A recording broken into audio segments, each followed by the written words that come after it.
ओम शांति। बाबा good morning. आज बाबा के 29 नवंबर 2023 के महावाक्य हैं। बाबा ने सार में कहा, मीठे बच्चे, अपनी बुद्धि व विचारों को इतना शुद्ध स्वच्छ बनाओ जो श्रीमत को यथार्थ रीति धारण कर बाप का नाम बाला कर सको। बाबा ने प्रश्न पूछा, बच्चों की कौन सी अवस्था ही बाप का शो करेगी? तो बाबा ने उत्तर में कहा, जब बच्चों की निरंतर हर्षित मुख अचल अडोल स्थिर और मस्त अवस्था बने, तब बाप का शो कर सके। ऐसी एक रस अवस्था वाले होशियार बच्चे ही यथार्थ रीति सबको बाप का परिचय दे सकते हैं। गीत क्या है? गीत सुना, मरना तेरी गली में, जीना तेरी गली में। ओम शांति। बच्चों ने गीत सुना। कहते हैं, आए हैं तेरे दर पे जीते जी मरने के लिए। बाबा ने पूछा, किसके दर पे? फिर भी यही बात निकलती कि अगर गीता का भगवान श्री कृष्ण कहें तो ये सब बातें हो ना सके। ना श्री कृष्ण यहाँ हो सके, वो तो है सत्युग का प्रिंस। गीता कोई श्री कृष्ण ने नहीं सुनाई, गीता तो परम पिता परमात्मा ने सुनाई। सारा मदार एक बात पर है। भक्ति में तुम इतनी मेहनत करते आए हो, वो तो दरकार नहीं है, ये तो सेकंड की बात है। सिर्फ ये एक बात ही सिद्ध करने के लिए भी बाप को कितनी मेहनत करनी पड़ती है, कितनी नॉलेज देनी पड़ती है। प्राचीन नॉलेज जो भगवान ने दी है वही नॉलेज है। सारी बात गीता पर है। परम पिता परमात्मा ने ही आकर देवी देवता धर्म की स्थापना के लिए सहज राजयोग और ज्ञान सिखलाया है। अब जो प्राय लोप हो गया है। मनुष्य तो समझते हैं श्री कृष्ण कभी फिर आकर गीता सुनाएगा, परंतु अब तुमको ये अच्छी रीति गोले के चित्र पर सिद्ध करना है कि गीता पारलौकिक परमपिता परमात्मा ज्ञान सागर ने सुनाई। श्री कृष्ण की महिमा और है, परमपिता परमात्मा की महिमा और है। दोनों की महिमा तो सुनी है ना हमने, दोनों की महिमा अलग अलग है। वो है सत्युग का प्रिंस, जिसने सहज राजयोग से राज्य भाग्य पाया है। पढ़ते समय नाम रूप से और है, और फिर जब राज्य पाया तब और है। ब्रह्मा के रूप में पढ़ाई अभी पढ़ी संगम पे, और राज्य पाया सत्युग में श्री कृष्ण के रूप में। ये सिद्ध करके बताना है, क्योंकि उन्होंने सारी बातें मिक्स कर दी है। पतित पावन है ही बाप। अभी फिर से श्री कृष्ण की आत्मा पतित पावन द्वारा राजयोग सीख भविष्य पावन दुनिया का प्रिंस बन रही है। यह सिद्ध करके समझाने में भी युक्तियाँ चाहिए। फॉरेनर्स को भी सिद्ध करके बताना पड़ता है। नंबर 1 है ही गीता, सर्वशास्त्रमयी श्रीमद् भगवत गीता माता। अब माता को जन्म किसने दिया? बाप ही माता को एडॉप्ट करते हैं ना। गीता किसने सुनाई? फिर बाबा ने पूछा। ऐसे नहीं कहेंगे कि क्राइस्ट ने बाइबल को एडॉप्ट किया। क्राइस्ट ने जो शिक्षा दी उनका फिर बाइबल बनाकर पढ़ते हैं। अब गीता की शिक्षा किसने दी जो फिर बाद में पुस्तक बनाकर पढ़ते रहते हैं? ये किसी को भी पता नहीं है। और सबके शास्त्रों का तो पता है। ये जो सहज राजयोग की शिक्षा है वो किसने दी है, ये सिद्ध करना है। दुनिया तो दिन प्रतिदिन तमो प्रधान बनती जाती है। यह सब स्वच्छ बुद्धि में ही बैठ सकता है। जो श्रीमत पर नहीं चलते उनको धारणा हो ना सके। श्रीमत कहेगी तुम बिल्कुल समझा नहीं सकते हो, अपने को ज्ञानी मत समझो। पहले तो मुख्य बात ये सिद्ध करनी है कि गीता का भगवान परमपिता परमात्मा है, वही पतित पावन है। मनुष्य तो सर्वव्यापी कह देते हैं, वह ब्रह्म तत्व कह देते हैं, वह सागर कह देते हैं, जो आया सो कह देते हैं बिगर अर्थ। भूल सारी गीता से निकली है, जो गीता का भगवान श्री कृष्ण कह दिया है। तो समझाने के लिए गीता उठानी पड़े। बनारस वाले गुप्ता जी को भी कहते थे, देखो गुप्ता जी को बाबा बहुत बार याद करते हैं, कि बनारस में यह सिद्ध करके बतलाओ कि गीता का भगवान श्री कृष्ण नहीं है। अब सम्मेलन तो होते हैं, सब रिलीजियस मनुष्य कहते हैं क्या उपाय करें जो शांति हो जाए। अब शांति स्थापन करना पतित मनुष्यों के हाथ में तो है नहीं। कहते भी हैं पतित पावन आओ, फिर भी पतित कैसे शांति स्थापन कर सकते हैं, जबकि बुलाते रहते हैं पतित से पावन बनाने वाले बाप को जानते ही नहीं हैं। भारत पावन था, अभी पतित है, अब पतित पावन कौन है बाबा फिर पूछ रहे। ये कोई की बुद्धि में नहीं आता है। कह देते हैं रघुपति राघव राजा राम, पतित पावन सीताराम। अब वो राम तो है नहीं, झूठा बुलावा करते हैं, जानते कुछ भी नहीं है। अब ये कौन जाकर बताए, बड़े अच्छे बच्चे चाहिए, समझाने की बड़ी युक्ति चाहिए। बड़ा गोला भी बनवाया है जिससे सिद्ध हो जाए कि गीता भगवान ने रची। वो तो कह देते कोई भी हो, है तो सब भगवान। बाप कहते हैं तुम बेसमझ हो, मैंने आकर पावन राज्य स्थापन किया, उसके बदले फिर श्री कृष्ण का नाम डाल दिया।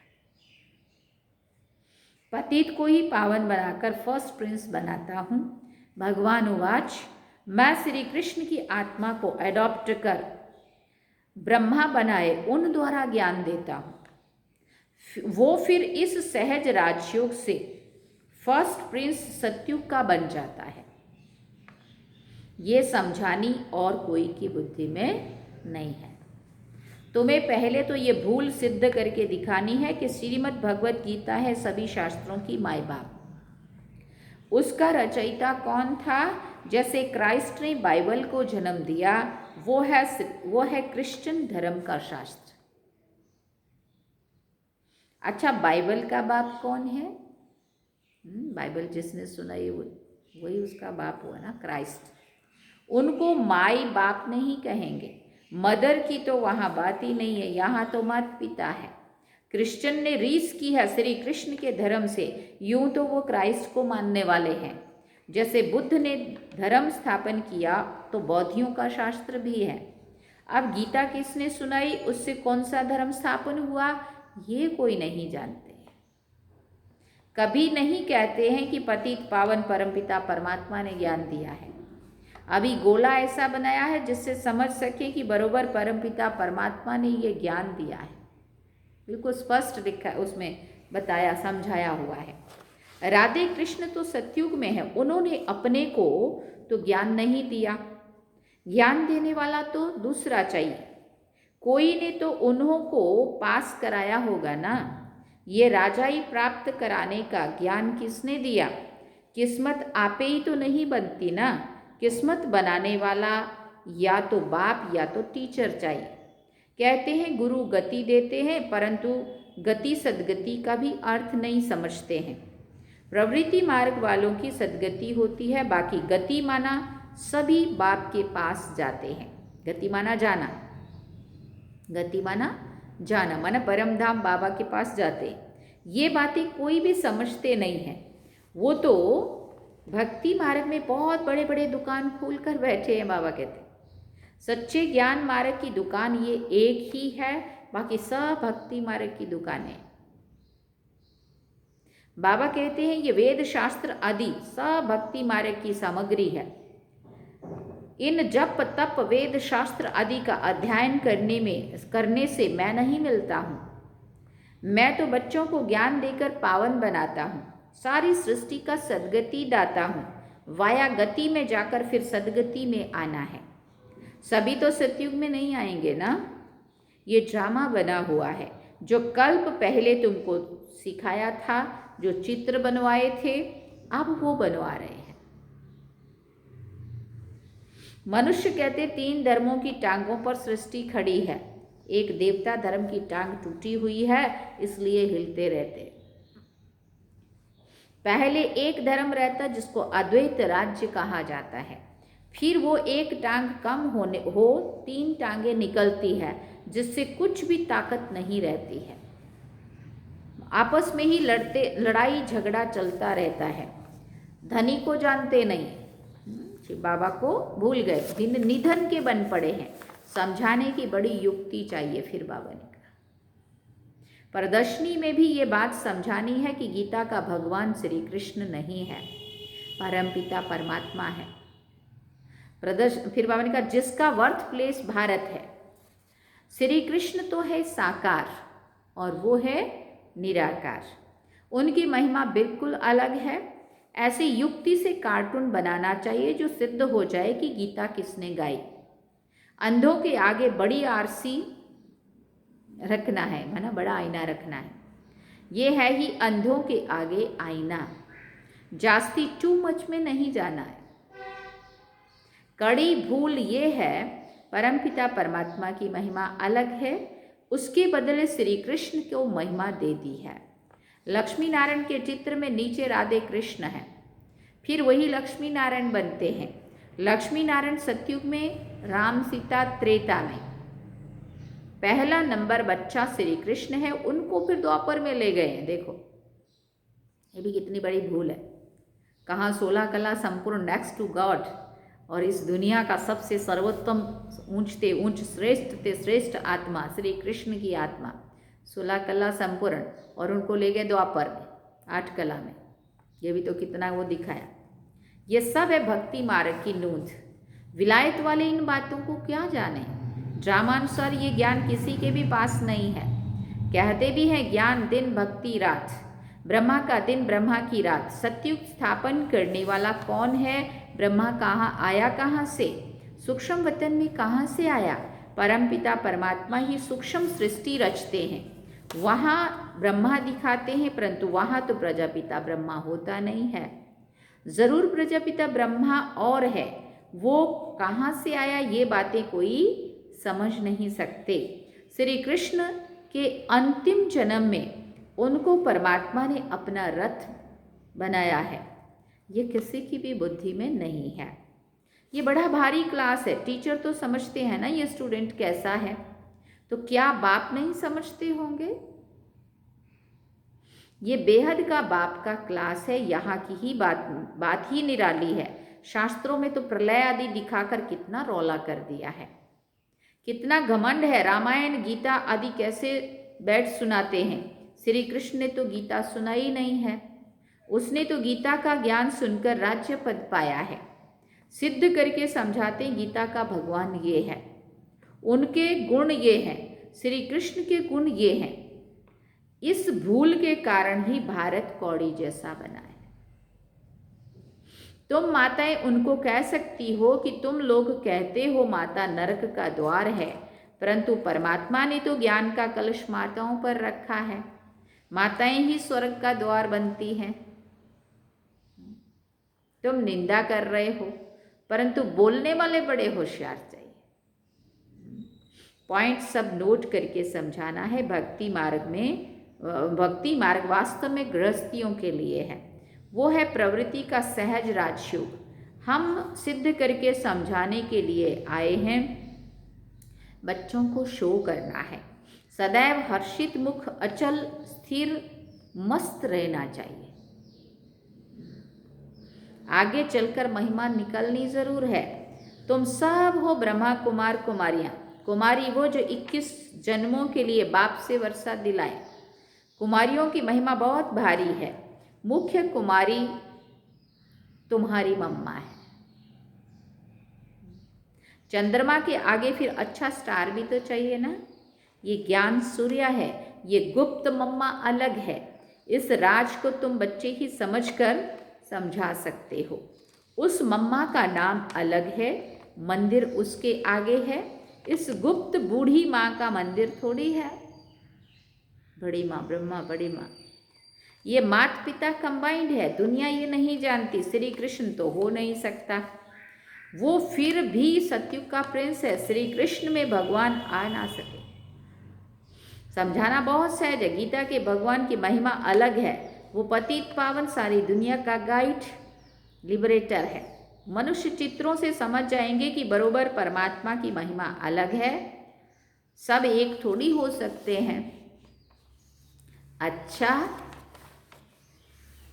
अच्छा, मीठे मीठे सिकिल दे बच्चों प्रति माता पिता बाप दादा का दिल व जान सिक व प्रेम से याद प्यार गुड मॉर्निंग।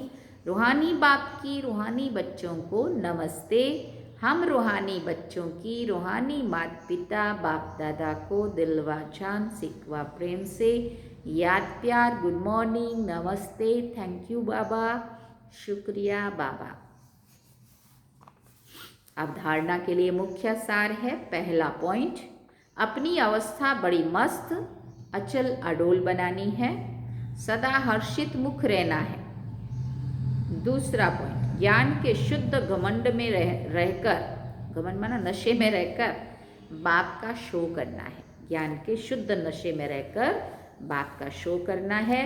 गीता के भगवान को सिद्ध कर बाप की सच्ची पहचान देनी है। वरदान में बाबा ने कहा, स्मृति स्वरूप बन, विस्मृति वालों को स्मृति दिलाने वाले सच्चे सेवाधारी भव।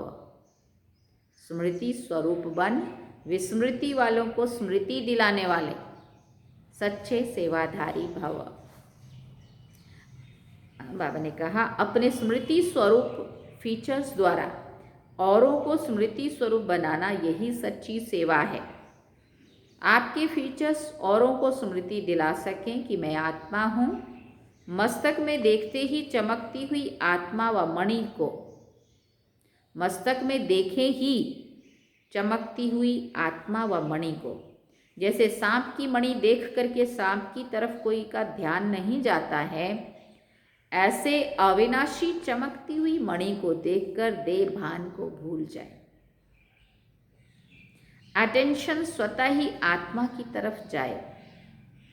विस्मृति वालों को स्मृति आ जाए, तब कहेंगे, क्या कहेंगे? तब कहेंगे सच्चे सेवाधारी। स्लोगन में बाबा ने कहा, अवगुण धारण करने वाली बुद्धि का नाश कर सतो प्रधान दिव्य बुद्धि धारण करो। अवगुण धारण करने वाली बुद्धि का नाश कर सतो प्रधान दिव्य बुद्धि धारण कर। अच्छा, ओम शांति। सार में बाबा ने कहा, मीठे बच्चे, अपनी बुद्धि व विचारों को इतना शुद्ध स्वच्छ बनाओ जो श्रीमत को यथार्थ रीति धारण कर बाप का नाम बाला कर सको। और गीत क्या सुना? मरना तेरी गली में, जीना तेरी गली में। ओम शांति। तो ये थे बाबा के आज के महावाक्य जो हम सभी ने सुने। अब हम चलते हैं बाबा की याद।